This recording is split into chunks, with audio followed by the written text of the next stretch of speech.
Okay, so obviously it's been big in the news at the moment, but social media has an effect on people. And I'm not sure it's just social media, but I noticed some statistics, particularly from the life insurance industry, where longevity has been going up for 40 years. So people are gradually living longer and longer. Except in the last 3 years, longevity's gone down for the first time in 40 years.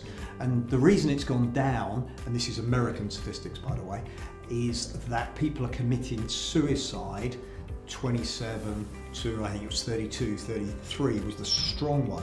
Actually more guys than girls. So do you think, and I'm interested in your brain and your thoughts, do you think that's social media? What do you think's causing that people to do something which is... I've done loads of work on this, on those particular statistics as well. And I think one of the things that we need to look at is, if you're going off factual data and percentages, it's to look into this in a little bit more depth and understand, well, what is it that these people are experiencing at this age?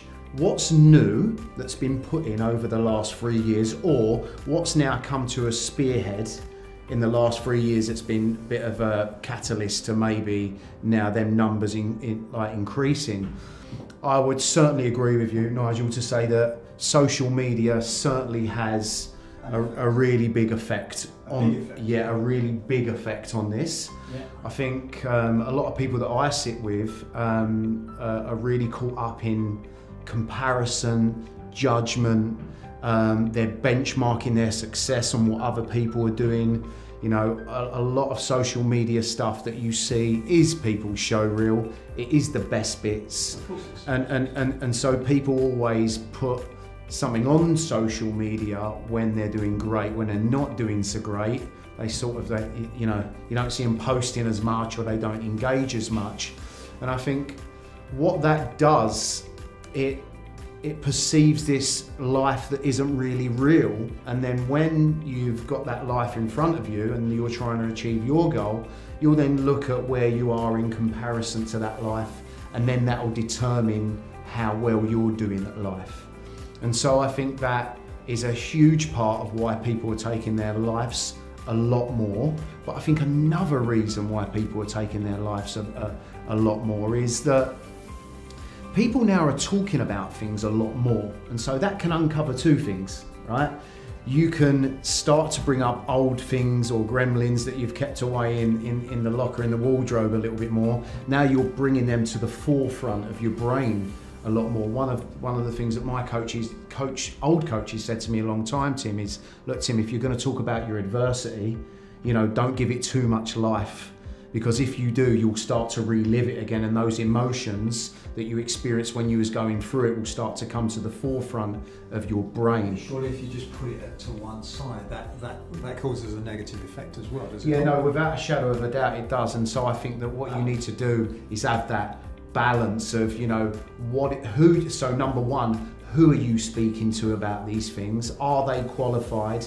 Can they give you the right advice? Or are you just telling people that have read a book about psychology, or they've gone on some seminar and now you're confiding in them and they're giving you advice based around it? And so I think there's a bit of a dynamic there. It's actually quite sad, isn't it? It's really sad, mate. It's quite sad. You know, our whole life is on social media these days. Everything's judged by how many likes we get, how many shares we get, how many comments we get. It's actually quite sad, to be honest. Okay, but social media is not going to go away.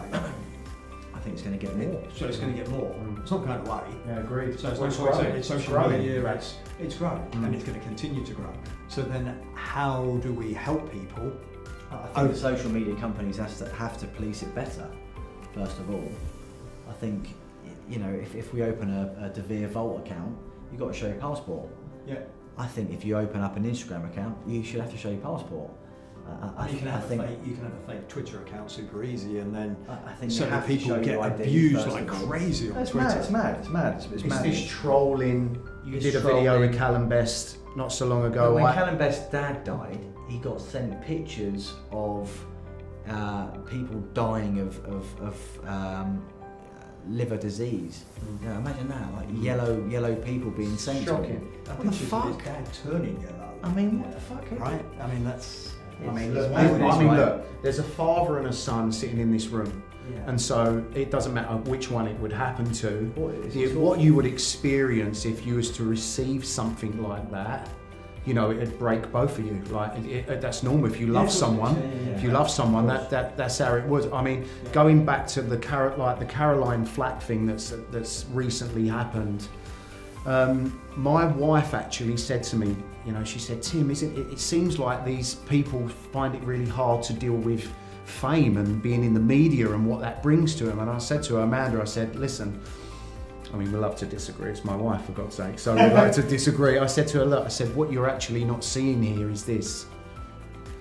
People are experiencing this everywhere. It's rife. But what you're seeing is, again, because the SHOWREEL, these people are on social media because their social status. So it looks like there's more impact or more effect having in the industry, but outside of it, it's happening every day. I know that because I sit down with these people. You know, I know how rife this is